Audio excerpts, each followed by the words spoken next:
नमस्कार दोस्तों, मैं देवेंद्र महिंद्रा आज आपके समक्ष 12th क्लास का फर्स्ट चैप्टर ईंटें, मनके तथा अस्थियां हड़प्पा सभ्यता वो लेकर आया हूँ। तो इस चैप्टर की शुरुआत करें उससे पहले हमें कुछ बातें विशेष रूप से ध्यान रखनी जरूरी होती है हिस्ट्री के स्टूडेंट को। सबसे पहले तो यही पता होना चाहिए कि इतिहास होता क्या है। इतिहास का मतलब है इति है आस, निश्चित रूप से ऐसा ही हुआ होगा, उसको इतिहास बोलते हैं। जो चीज घटित हुई, हम ऐसा कैसे बोल सकते हैं कि भाई निश्चित रूप से ऐसा हुआ, वो इतिहास है। वो इसलिए क्योंकि जब हम इतिहास पढ़ते हैं, जब उसको हम समझते हैं, तो इतिहास लिखने के लिए कुछ चीजें चाहिए जिनको सोर्स, स्रोत बोलते हैं। जब वो हमें मिलते चलते हैं तो उनके माध्यम के द्वारा हम इतिहास को लिख सकते हैं। तो ये जो हमारा चैप्टर है ईंटें, मनके तथा अस्थियां, ये हमें एक तरह से स्रोत है उस सभ्यता को जानने के, जिसको हम कई बार हड़प्पा सभ्यता भी कहते हैं। अब हम थोड़ा शुरुआत कर ही देते हैं क्योंकि वीडियो हमने छोटा भी रखना है ताकि कम जीबी में या एमबी में बने और बच्चों तक ये पहुंच पाए। तो सबसे पहले हम बात करेंगे हड़प्पा सभ्यता की। तो हड़प्पा सभ्यता की बात करें तो इसका काल माना जाता है लगभग 5000 साल पहले, मोटा मोटा। लेकिन अगर इसको हम अलग अलग हिस्सों में बांटे तो इसको हड़प्पा सभ्यता को हम 3 भागों में बांट सकते हैं। एक तो परवर्ती हड़प्पा सभ्यता जो मानी जाती है 3500 ईसा पूर्व से लेके 3500 ईसा पूर्व से लेके 2600 ईसा पूर्व तक। फिर जो हड़प्पा सभ्यता विकसित काल था, जो हड़प्पा सभ्यता का, वो माना जाता 2600 से लेके 2600 ईसा पूर्व से 1900 ईसा पूर्व, या इसको बीसी बोल देते हैं। 2600 बीसी से लेके 1900 बीसी, तो इसका मैच्योर काल था हड़प्पा सभ्यता का, जब ये अपने पूरे यौवन पे थी, विकसित अवस्था में थी। एक बोलते हैं उत्तरवर्ती हड़प्पा सभ्यता, जब इसका धीरे धीरे पतन होता चला जा रहा था, तो इसका काल माना जाता है 1900 से लेके 1300 ईसा पूर्व तक। 1900 ईसा पूर्व से 1300 ईसा पूर्व तक। तो क्योंकि मुझे पता है कि ये जो वीडियो है ये 12th क्लास के बच्चों के लिए है। हाँ, कुछ और जो बच्चे हैं वो भी इसके, उनको ये लिए भी उपयोगी हो सकती है। तो हम छोटी छोटी बातों को भी यहाँ समझाने की कोशिश करेंगे। अब मैंने यहाँ लिखा ईसा पूर्व और बीसी। एक इतिहास के स्टूडेंट के लिए इनको जानना बहुत जरूरी है कि बीसी या ईसा पूर्व का मतलब क्या है। तो मैं अभी इसको स्पष्ट कर देता हूं। बीसी का मतलब है बिफोर क्राइस्ट, या ईसा से पहले। ईसा के जन्म को लगभग आज 2020 ईस्वी चल रही हुई है, तो ये 2020 साल बीत चुके हैं ईसा के जन्म को। ईसा मतलब ईसा मसीह, क्राइस्ट भी बोलते हैं उसको। तो उससे जो पहले का टाइम था, उनके जन्म से पहले का, उसको हम बोलते हैं ईसा पूर्व या बिफोर क्राइस्ट, बीसी। तो इसका मतलब क्या हुआ कि 2020 ईस्वी ये, और उससे 2600 साल पहले ये सभ्यता अपने मैच्योर काल में थी, परिपक्व काल में थी। तो 2600 + 20 तो लगभग कितना आ गया, 4620, 4620 साल पहले ये सभ्यता थी। अब कई बच्चों को ये समझ नहीं आता कि ये है क्या, चल क्या है। तो मैं तुम्हें एक उदाहरण देता हूँ। मान लो ये साल चलते आ रहे, ये लाइन चली, ये यहाँ ईसा का जन्म हुआ, यहाँ 1 ईस्वी, यहाँ 2, फिर जब वो 50 वर्ष के हुए तो 50 के तो पहले ही वो, चलो उसको नहीं करेंगे। जब उनकी उम्र जब उनका जन्म को 50 वर्ष हो गए तो 50 ईस्वी, जब उनके उम्र को 100 साल हो गए तो 100 ईस्वी, जब उनके जन्म को 500 साल हो गए तो 500 ईस्वी, आज उनके जन्म को 2020 साल हो गए हैं। तो ऐसा तो नहीं कि धरती हमारा जो समय है वो उसी दिन से शुरू हुआ, क्योंकि इस दिन मोटा मोटी ये कर देते हैं जो इंग्लिश कैलेंडर है, इसको ग्रेगोरियन कैलेंडर बोलते हैं हम, जो हमारे घरों में भी लगा रहता है, उस कैलेंडर को आज शुरू हुए 2020 साल हो गए। मैं आपकी नॉलेज के लिए बता दूं, कई जगह आता है कि जब 4 वर्ष के थे ना ईसा मसीह, तब ये कैलेंडर शुरू हुआ था, लेकिन हम उसके जन्म से मान लेते हैं। तो समय तो उससे पहले भी तो चलता आ रहा था ना, ईसा मसीह के जन्म के उससे पहले भी चीजें थी। उनके मम्मी थे, उनके और जो दोस्त थे, या हम भारत की बात करें तो भारत में महात्मा बुद्ध थे, जो ईसा से 563 या 567 567 बिफोर क्राइस्ट पैदा हुए थे। तो आपको समझ आ जाएगा कि ईसा से 500, क्योंकि ये कई जगह 63 मिलता है और कई जगह 67 मिलता है बिफोर क्राइस्ट, ये महात्मा बुद्ध का जन्म है, और आज है 2020 ईस्वी। तो अब उनके जन्म को हो गए 2587 साल के हो गए महात्मा बुद्ध, आज उनकी जन्म को 2587 वर्ष। तो ये तो है ईस्वी और ईसा पूर्व। तो ये इतिहास के स्टूडेंट को पता होना जरूरी है। ठीक है, ये आपको समझ आ गया होगा। अब हम शुरू करते हैं कि जो ये हड़प्पा सभ्यता थी, ये थी कहां। तो अब हमें मैप की तरफ आना पड़ेगा थोड़ा। इसके लिए एक त्रिभुजाकार क्षेत्र लिया जाता है, त्रिभुजाकार माना जाता है, तो मोटा मोटा बिल्कुल त्रिभुजाकार की तरह नहीं है, क्योंकि इसके उत्तर में सबसे जो पहला स्थान है वो जम्मू में के पास है मांडा वो, और जो दक्षिण में है वो गोदावरी नदी के तट पर है दैमाबाद,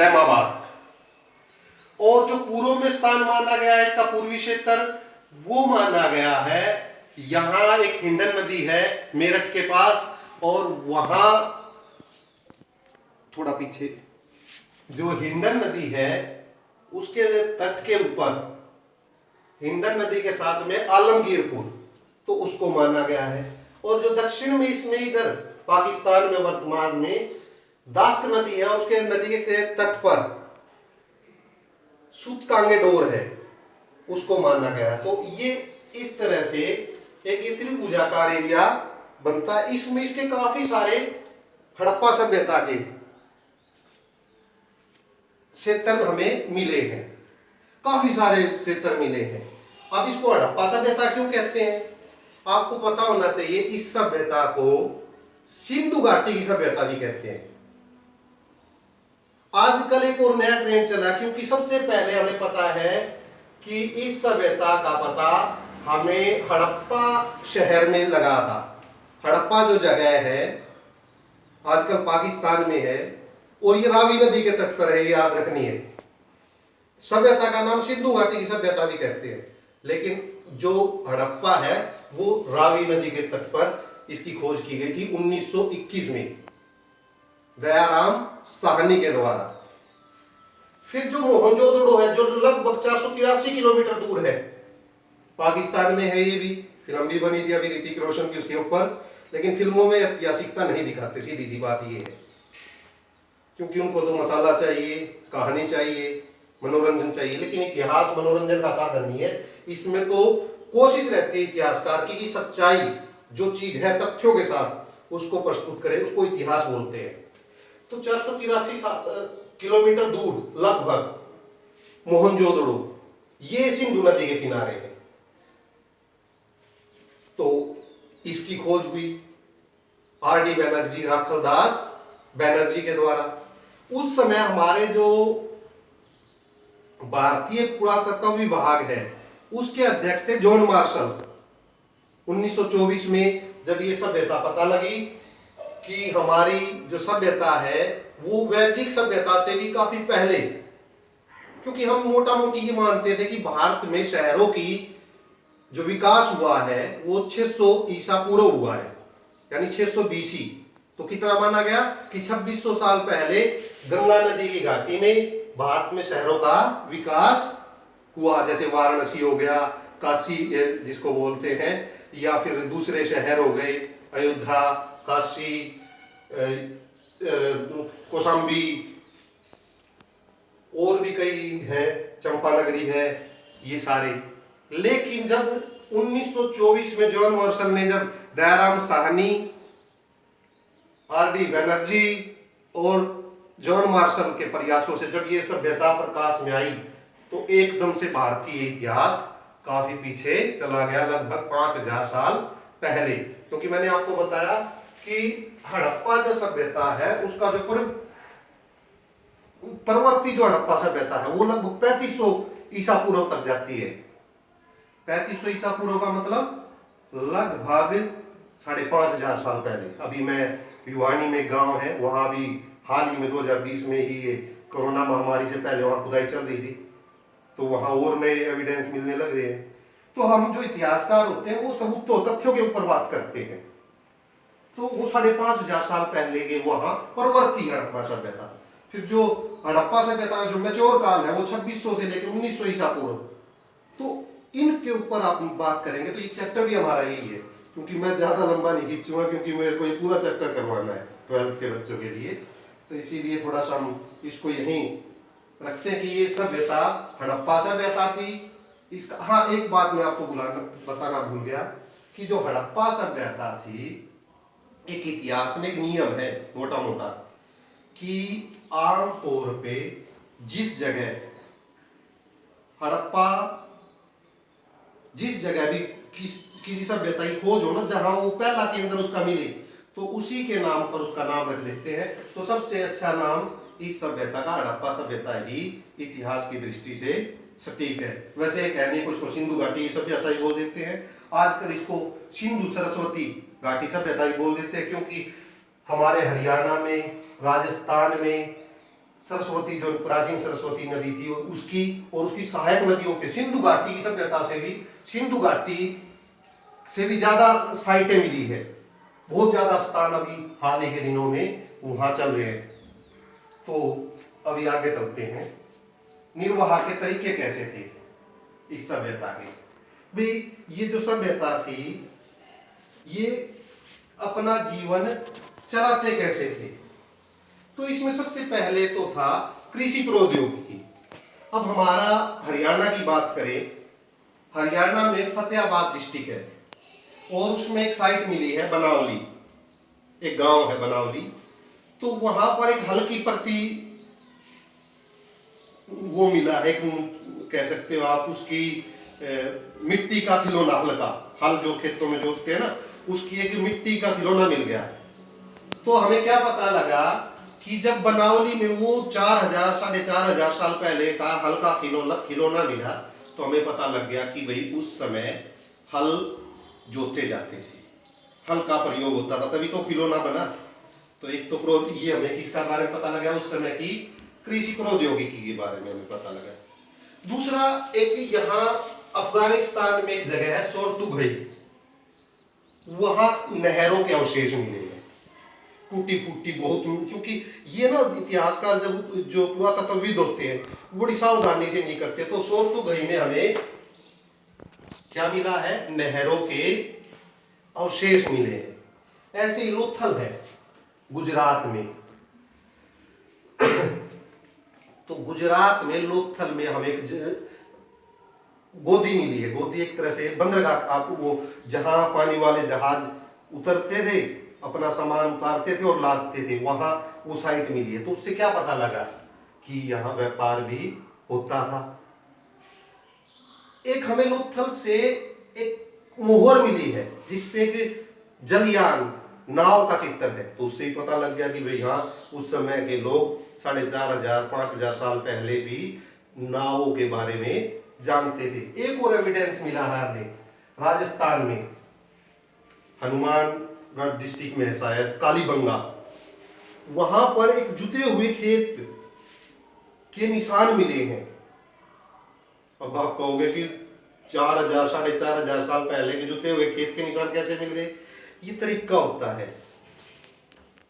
जो पुरातत्वविद होते हैं ना, वो खोदते हैं तो पता लग जाता है कि कौन सी मिट्टी पहले, उसके ऊपर कौन सी परत आई, कितनी बार उसकी खुदाई हुई है, कितनी बार उसके ऊपर मिट्टी ढकी गई है, एक तरीका होता है, तो उससे पता लगता है, वैज्ञानिक पद्धति है।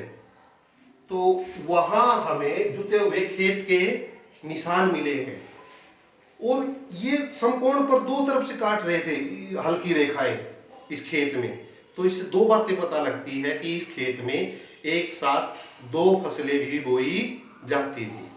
तो ये हमें उसकी कृषि प्रौद्योगिकी के बारे में हमें पता चलता है कि वो कैसे रहते थे। अब हम बात करेंगे मोहनजोदड़ो के बारे में, एक नियोजित शहरी केंद्र। मोहनजोदड़ो जो कि सिंधु नदी के किनारे है और हड़प्पा से ये लगभग 483 किलोमीटर की दूरी पे है। इस शहर की बात करें तो इसकी खोज मैंने पहले बताया आर.डी. बैनर्जी ने की थी 1922 में। मोहनजोदड़ो, इसका अर्थ होता है मृतकों का टीला, यानी जो मरे हुए हो उनका टीला, तो इसको मोहनजोदड़ो कहते हैं। एक नियोजित शहर था, पूर्ण रूप से एक तरह से कह सकते हैं हम कि ये जो शहर था योजना के तहत बनाया गया था। जैसे हम हरियाणा पंजाब की बात करें तो हमारे यहाँ एकदम से जब नियोजित प्लानिंग सिटी की बात आती है तो चंडीगढ़ का नाम आता है कि वो ली कार्बूजिए ने एक योजना के तहत बसाया। लेकिन जो हमारे हड़प्पा और जो मोहनजोदड़ो शहर थे वो प्रॉपर योजना के तहत बसाए गए थे। तो हम उसके बारे में बात करेंगे, मोहनजोदड़ो के बारे में, क्योंकि मैं सिर्फ चल रहा हूं यहाँ पर जो 12th क्लास का चैप्टर है उसके पॉइंटों पे। तो एक नियोजित शहर कैसे था? नालों की निर्माण, जो यहाँ जो नालियां मिली है वो अंडरग्राउंड मिली है। आज भी कई गांवों में, कई शहरों में अंडरग्राउंड नालियों का अभाव है, लेकिन 4-5 हजार साल पहले हड़प्पा सभ्यता में जो नालियां मिली है वो अंडरग्राउंड मिली है। ऐसी तकनीक विश्व में कहीं नहीं मिलती किसी सभ्यता में। सिर्फ एक सभ्यता है, क्रीट की सभ्यता, जो आजकल यूनान है, ग्रीस जिसको बोलते हैं, वहां देखने को मिलती है प्राचीन समय में। और उसके बाद या हम कहें कि सबसे पहले हमारे ही इस हड़प्पा सभ्यता में अंडरग्राउंड नालियों की व्यवस्था मिलती है। जो सड़कें थी वो एक दूसरे को समकोण पे काटती थी, जाल बनाती थी, ग्रिड। तो इससे क्या होता था, सफाई में भी सुविधा होती थी। जब तेज हवा चलती थी तो सफाई वगैरह में भी सहायता मिल जाती थी। यानी टेढ़ी ऐसे गलियां नहीं थी, सीधी सपाट गलियां, सड़कें यहां हमें दिखाई देती है। गृह स्थापत्य की बात करें,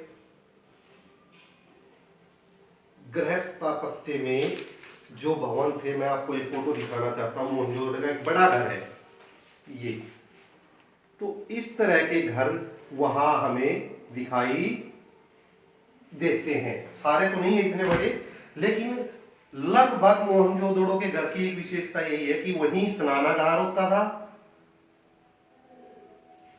आंगन में खाने की व्यवस्था होती थी, और हर घर में एक कुआं भी लगभग मिला है। लगभग इस शहर में मोहनजोदड़ो में 700 प्राचीन कुएं मिले हैं उन घरों के अंदर से।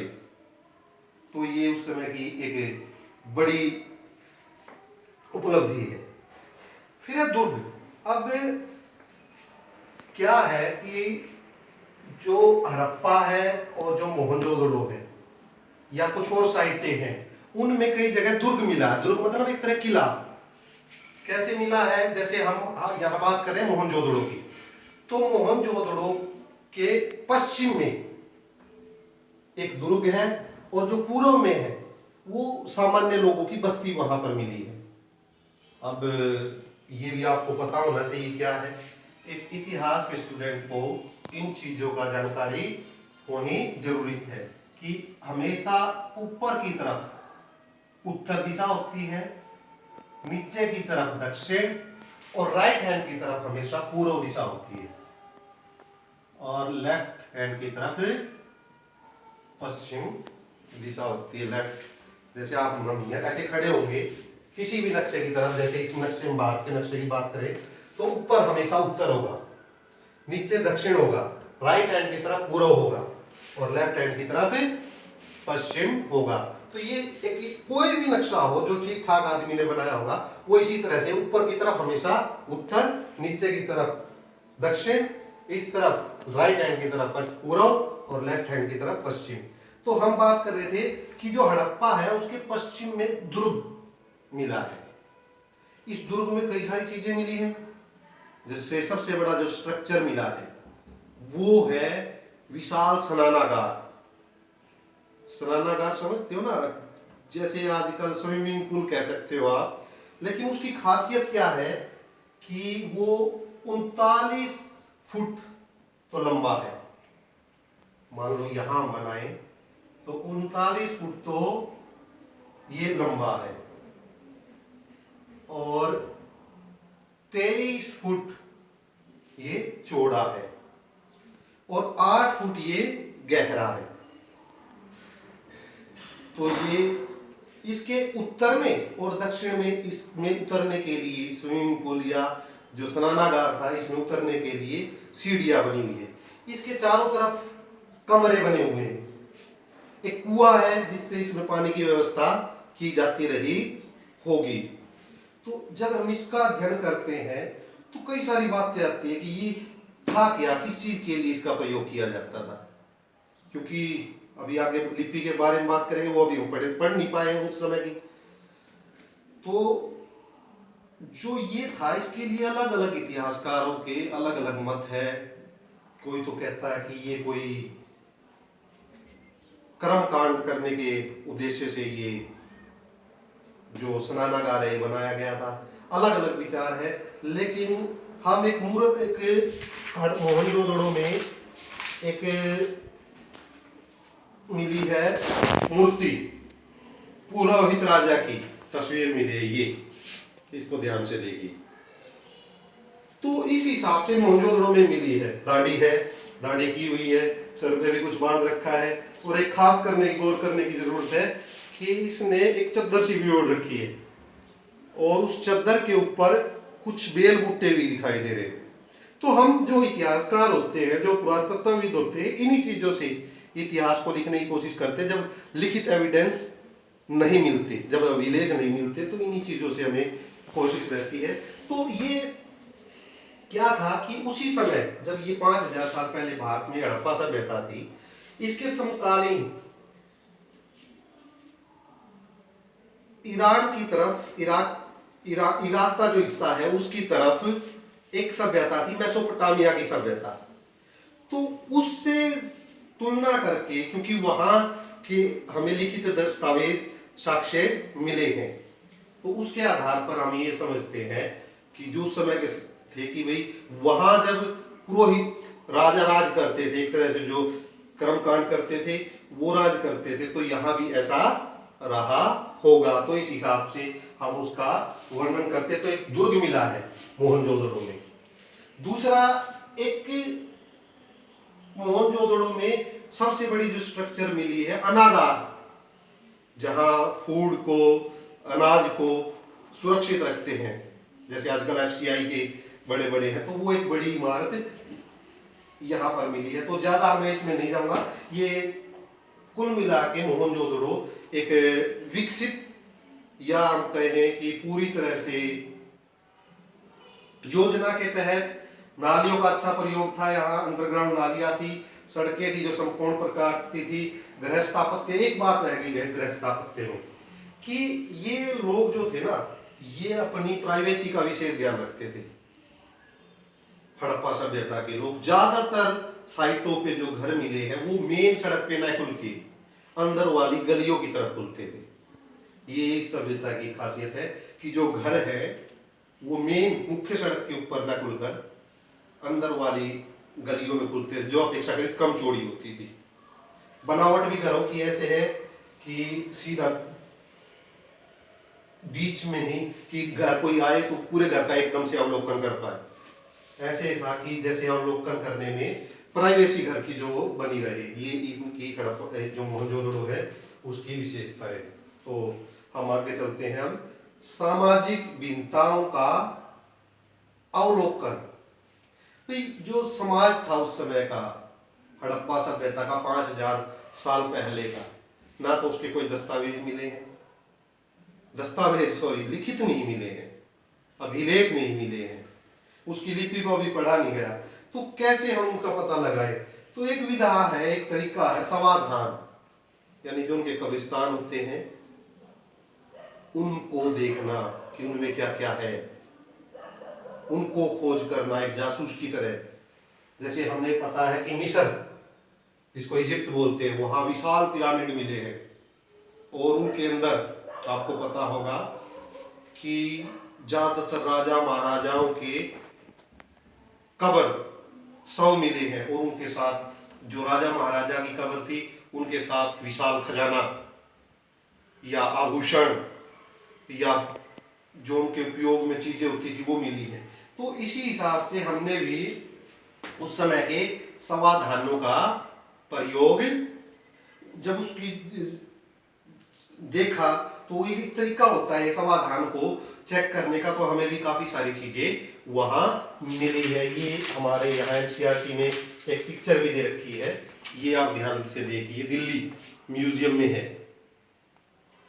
इसमें आपने देखा होगा एक अस्थिया दिखाई दे रही है, उसके साथ कुछ मटके रखे हैं जो उस समय वो व्यक्ति यूज करता होगा। तो मिस्र की तरह तो नहीं मिले हमें ज्यादा बड़े स्तर पर आभूषण गहने, लेकिन फिर भी ये जो चीजें वो प्रयोग करता था उसके आधार पर हम इसको सभ्यता को जान सकते हैं। तो ये एक तरीका होता है समाधान को से प्राचीन सभ्यता के बारे में जानकारी में किस चीज का वो प्रयोग करते थे, किसका नहीं करते थे। अब विलासिता की वस्तुओं की खोज। अब विलासिता की वस्तुएं क्या होती है? आजकल तो एसी को कह सकते हो, टीवी को कह सकते हो, फ्रिज को कह सकते हो, लेकिन उस समय जो विलासिता की वस्तुएं थी उसमें इतिहासकार उनको ढूंढने की कोशिश करता है कि कौन सी चीजें उनकी विलासिता की थी। उसमें एक फ्रांस बोलते हैं, फ्रांस, तो उसके हमें मैं आपको दिखा देता हूं, ये है फ्रांस, फ्रांस से बना एक पात्र, ये वाला।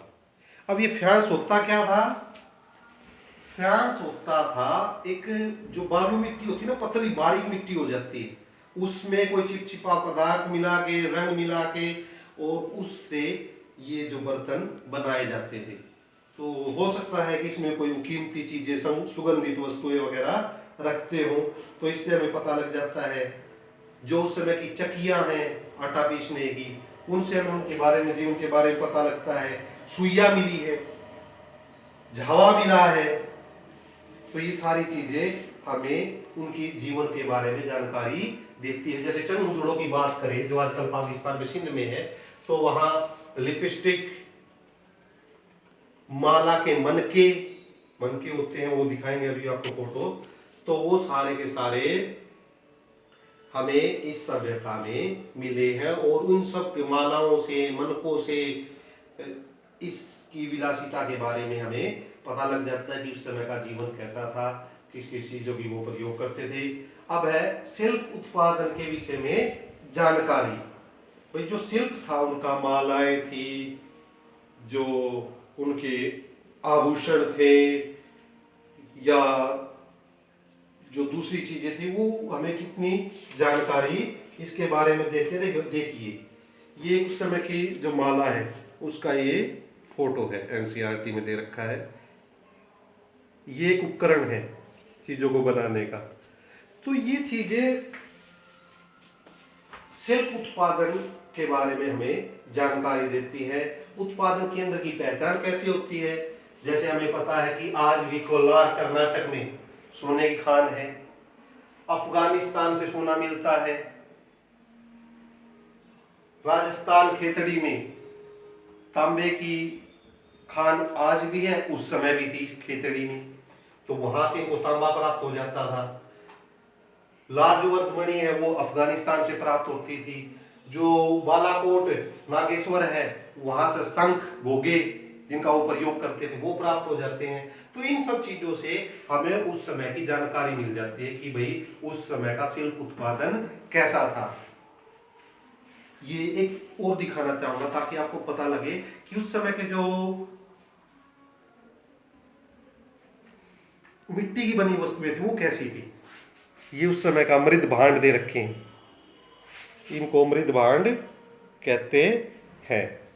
तो ये मृद भांड देख के हमें उस समय की ये जानकारी मिल जाती है कि वो कैसी वस्तुओं का उस समय उत्पादन करते थे और वो चाक का भी प्रयोग करना जानते थे। माल प्राप्त करने संबंधी नीतियां। अब माल कैसे प्राप्त होता था हमें पता लग गया कि अफगानिस्तान से सोना, टीन या लार्जवर्थ मणि ये उधर से आते थे, दक्षिण भारत से आता था, खेतड़ी राजस्थान से तांबा आता था, अलग अलग क्षेत्रों से अलग अलग चीजें आती थी। अब जब ये बात आती है तो बात हम करेंगे, जैसे मैंने आपको बताया कि लोथल में, गुजरात में लोथल में एक मुद्रा मिली है, उस पे नाव का चित्र छपा हुआ है, मैं अभी आपको दिखाऊंगा उसको। तो जब वो नाव दिखाई देती है तो हमें पता लग जाता है कि उस समय नाव का प्रयोग सामान को लाने और ले जाने में किया जाता था। दूसरा हमें एक खिलौना बैलगाड़ी मिली है, पकी हुई मिट्टी की खिलौना गाड़ी। जब हमें खिलौना गाड़ी मिल गई तो इसका मतलब ये है कि वहां बैलगाड़ी भी उस समय प्रयोग में होती थी, पहिए का आविष्कार हो चुका था, बैलगाड़ियों के द्वारा वो अपना सामान ले जाते थे। अब एक और बात बताऊंगा मैं आपको, यहाँ माल प्राप्त करने संबंधी नीतियों में हमें मेसोपोटामिया के एक राजा 2350 ईसा पूर्व के आसपास का एक अभिलेख मिला है। उस राजा का नाम था सारगोन। सारगोन नाम के राजा का एक अभिलेख मिला है जो 2350 ईसा पूर्व का है, लगभग यानी कि 4350 साल पहले का। तो जब हम उस अभिलेख को पढ़ते हैं तो उसमें लिखा है कि जो हमारा व्यापार है वो मेहलवा तक, मेहलवा, दिलमून और यहाँ ओमान में जगह है, कोई मगान है शायद, वहां तक हमारा व्यापार होता था। तो इधर मगान है। मेहलवा की जो पहचान की गई वो हड़प्पा सभ्यता से की गई है कि जो मेहलवा शब्द आया है वो हड़प्पा के लिए आया है। वो हम ऐसा कैसे कह सकते हैं, क्योंकि उस अभिलेख में वर्णन है कि ये जो मेहलवा वाले हैं ये नावों का प्रयोग करते हैं। कुछ कुछ एविडेंस देता है जिससे हमें लगता है कि शायद मेहलवा जो शब्द है वो हड़प्पा सभ्यता के बारे में यहाँ बात हो रही है। और एक और बात, हमें जो इतिहासकार है मेहलवा और हड़प्पा में समानता इसीलिए सिद्ध होती है कि मेहलवा शब्द मेसोपोटामिया के अभिलेखों में 1900 ईसा पूर्व तक ही आया है, और जो हमारा हड़प्पा सभ्यता का विकसित काल है वो भी 1900 ईसा पूर्व तक है। तो उसके बाद ये शब्द आना बंद हो गया, तो इसका मतलब हम पतन की ओर थे। तो ये माल प्राप्त करने के संबंधी नीतियां थी।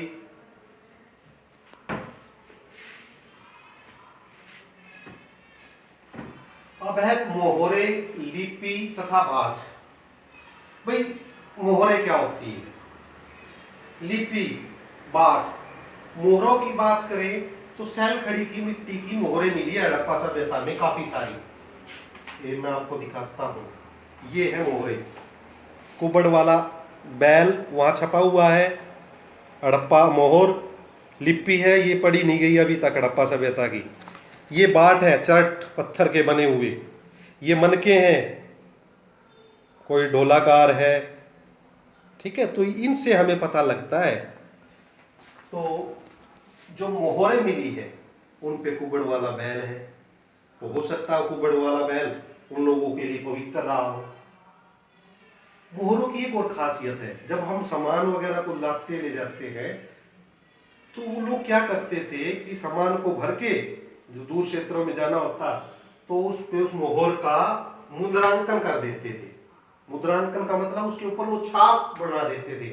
आजकल जैसे कोई इंपॉर्टेंट चीज जो चुनावों से संबंधित है या दूसरी, उसके ऊपर सील करते हैं, सील लगाते हैं, मोहर करते हैं, ताकि अगर वो मुद्रांकन टूट जाता तो इसका मतलब ये था कि उस सामान से छेड़छाड़ हुई है। अगर वो सुरक्षित पहुंच जाता तो हमें पता लग जाता कि चीज ठीक ठाक है, उसके साथ कोई छेड़छाड़ नहीं की गई। तो ये मोहरें मिली है, काफी सारी मोहरें हैं, अलग अलग उसके ऊपर चित्रांकन किए गए हैं। फिर है लिपि। लिपि में लगभग 400 शब्द हैं, लेकिन अभी तक इस लिपि को पढ़ा नहीं जा पाया है। सबसे बड़ा हमारे लिए हड़प्पा सभ्यता को जानने का स्रोत और अच्छा जान सकते थे अगर ये लिपि पढ़ी जाती, लेकिन इसको पढ़ नहीं पाए। क्यों नहीं पढ़ पाए? अशोक के अभिलेख पढ़े गए, क्योंकि इसके लिए अशोक के अभिलेखों के लिए जेम्स प्रिंसेप ने 1736-37 में 1836-37 में एक द्विभाषीय लेख मिल गया था उसको, और उसके जरिए उसने इस पढ़ने में सफलता प्राप्त की। लेकिन हड़प्पा सभ्यता के बारे में हमें कोई ऐसा अभिलेख अभी नहीं मिला है जो हम इसको पढ़े। लोगों ने कोशिश की है, इतिहासकारों ने, पुरातत्वविद इस पे काम कर रहे हैं, लेकिन अभी तक इसको पढ़ा नहीं जा पाया।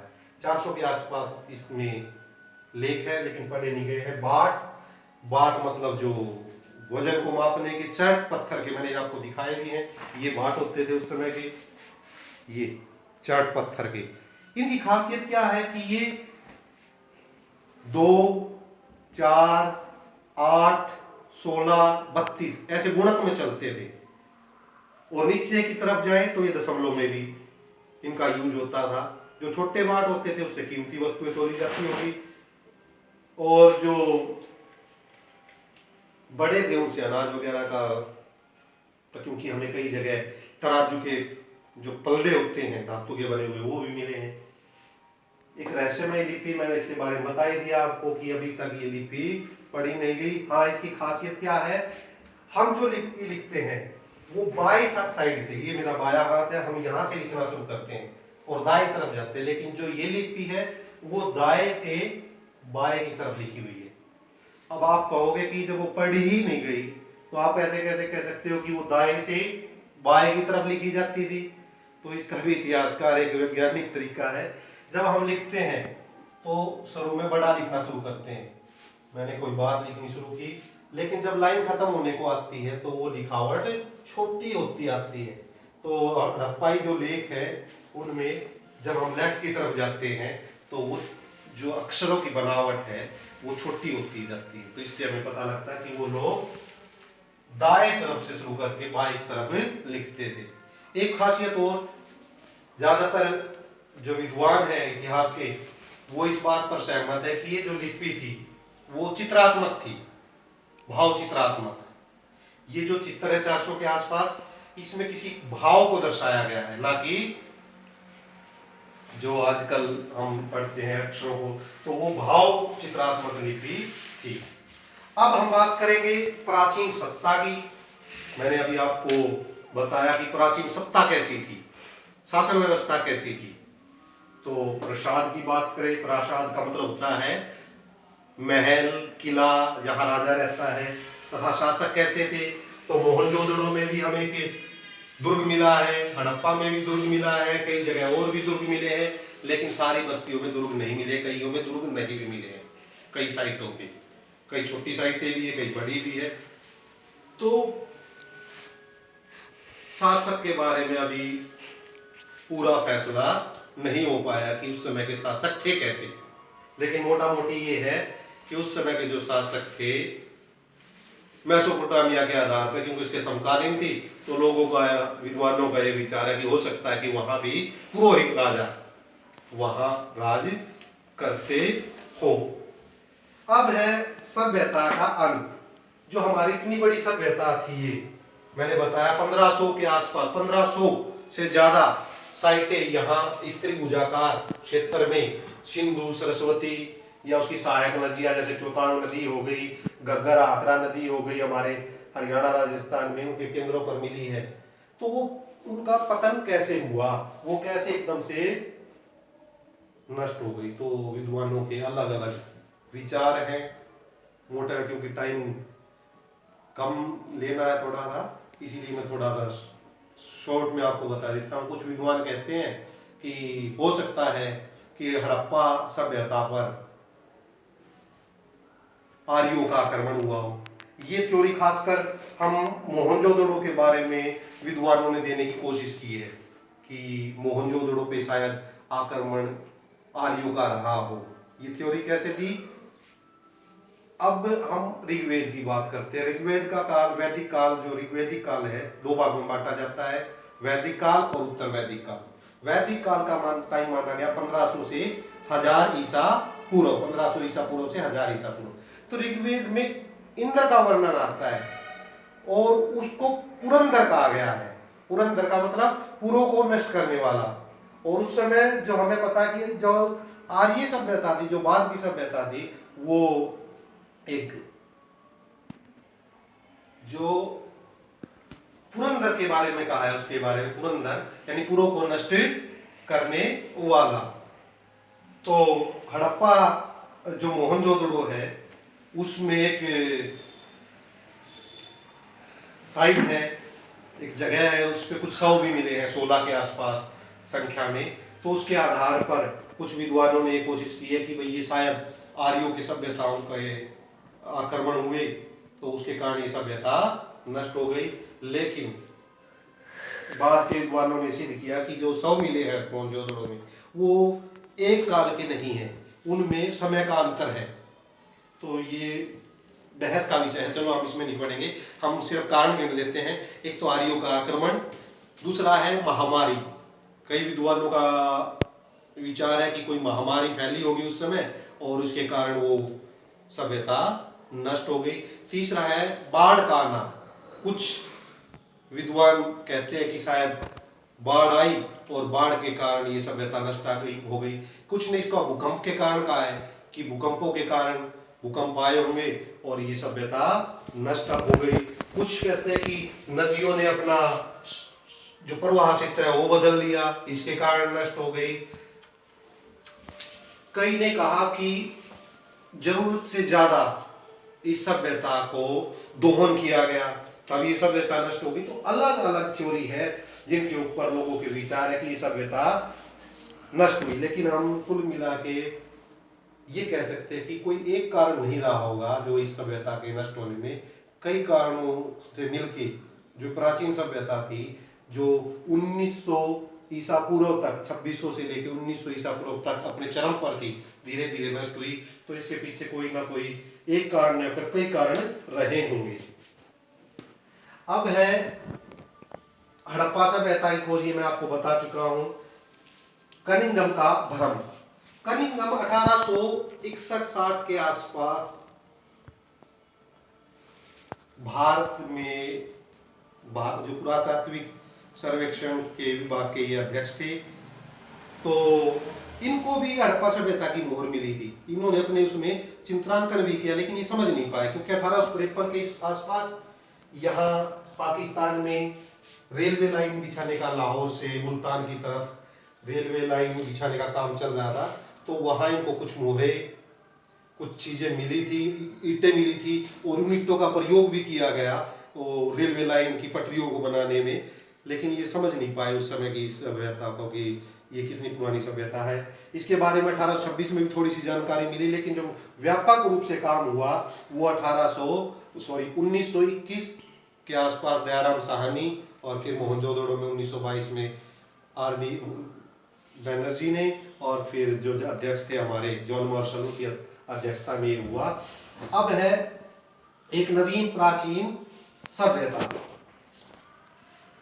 हमें पता लगा जब ये सभ्यता हुई तो कि ये एक भारत की प्राचीन सभ्यता है, जो कि आजकल तो इसको 3500 ईसा पूर्व तक, जैसे मैंने बताया, परवर्ती जो है इसका काम टाइम 3500 ईसा पूर्व तक जाता है, यानी 5500 साल पहले पहले तक। अब है नई तकनीकें तथा प्रश्न। अब नई तकनीक की बात करें, जब किसी सभ्यता की खोज होती है तो उसके लिए कई सारी तकनीक है। खुदाई ऐसे नहीं करते, खोज ऐसे ही नहीं करते, इतिहास चीजें वैज्ञानिक पद्धति से चलता है इतिहास। तो जॉन मार्शल के टाइम में क्या था कि जॉन मार्शल थे तो वो ही सोचते थे कि समान ऊंचाई पे पाई जाने वाली चीजें एक जैसी होगी, लेकिन मार्टिन व्हीलर जो 1944-45 के आसपास भारतीय पुरातत्व विभाग के अध्यक्ष थे, उनकी अध्यक्षता में खुदाई हुई तो उन्होंने कहा कि नहीं, समान ऊंचाई नहीं देखनी चाहिए, हमें परतों को देखना चाहिए। क्योंकि क्या होता है कि जैसे जमीन है, हमारी जो जमीन है, ये बात समझने की है, ये मान लो जमीन है हमारी,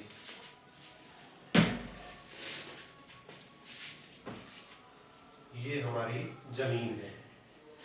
अब जब इसके ऊपर आदमी रहते थे 5000 साल पहले, तो वो अपने साथ जो भी अवशेष थे उनको फेंकते रहते थे, जमीन में वो जमा होते रहते थे। फिर 200-400 साल के बाद उस पे एक परत जमा हो जाती है कुछ समय के बाद, फिर उसके बाद के समय में और परत जमा हो जाती है। जब हम उनकी खुदाई करते हैं, इनकी खुदाई होती है, तो हमें पता लग जाता है कि ये जो टाइम है इस परत का, ये अलग टाइम की है, ये जो परत है ये अलग टाइम की है, ये परत है ये अलग टाइम की है। तो मार्टिन व्हीलर ने इन परतों के आधार पर कि ऊंचाई नहीं, परत कहाँ तक जा रही है, उसके आधार पर इसकी खोज हो, ये तकनीकें हैं। तो ये नई तकनीक है, कार्बन 14 विधि आई हुई है, जिससे हम पता लगा लेते हैं कि कौन सी वस्तु कितनी पुरानी है। ये भी आपको पता होना चाहिए इतिहास के स्टूडेंट को। कार्बन 14 क्या होता है कि सभी जीवित वस्तुओं में, चाहे वो आदमी हो, आदमी की हड्डियां हो, या फिर कोई पेड़ हो, उनके अंदर कुछ वो कार्बन ग्रहण करते रहते हैं, कार्बन 14 जिसको कहते हैं। लेकिन जैसे ही उसकी मृत्यु होती है, किसी आदमी की, किसी पेड़ की, तो उसके बाद वो कार्बन 14 लेना बंद कर देते हैं, और वो जो वैज्ञानिक है वे उस विधा से पता लगा लेते हैं कि ये चीज कितने साल पुरानी है। मोटा मोटी एक तरीका है कि 5568 साल में किसी जीव के अंदर जो उम्र है वो आधी रह जाती है 5568 में। और इसका डबल कर दें, 11 इस 5568 प्लस 5568, तो 11,000 कुछ में इसकी चौथाई उम्र रह जाती है। तो एक तरीका होता है। तो इनसे नई तकनीकों से हम इतिहास को जानने की कोशिश कर रहे हैं कि भाई ये हुआ कैसे था, नई तकनीकें आ रही है। हो सकता है कल को हड़प्पा सभ्यता की लिपि पढ़ समझ में आ जाए, कोई विद्वान साथी इसको पढ़ ले, तो अब तो हम सिर्फ पुरातात्विक चीज़ों पर निर्भर है, लेकिन बाद में हो सकता है कि इसके बारे में हम और जानकारी हासिल कर पाए।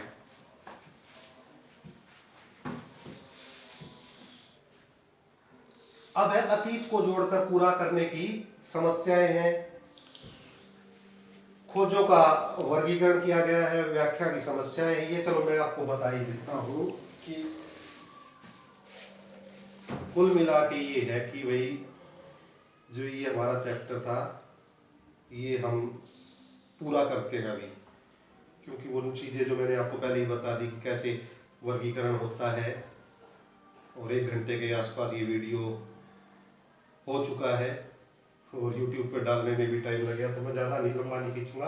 अंत में कुछ बातें आपको स्पष्ट कर देना चाहता हूँ फिर से कि हड़प्पा सभ्यता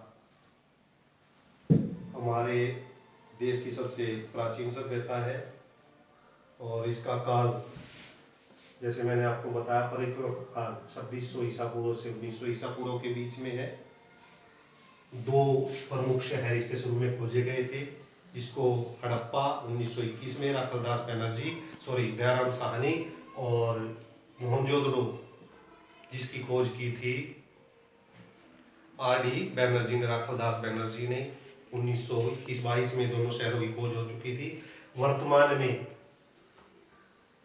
इसकी काफ़ी सारी साइटें हरियाणा, राजस्थान, पंजाब के काफ़ी सारे जो सरस्वती का क्षेत्र है उसके तटों पर मिली है। इसलिए कुछ विद्वान इसको सिंधु घाटी की सभ्यता के साथ साथ सिंधु सरस्वती घाटी सभ्यता भी कहते हैं। लेकिन हमें पता है कि जैसे कि नाम से ही इसको हड़प्पा सभ्यता कहना ज़्यादा उपयुक्त है, क्योंकि इतिहास में एक नियम है कि जो सभ्यता पहले मिले उसको ही वो नाम दे दिया जाता। तो आशा करता हूँ कि आपको ये टॉपिक समझ आ गया होगा। इन्हीं शब्दों के साथ मैं अपने को विराम देता हूँ। धन्यवाद।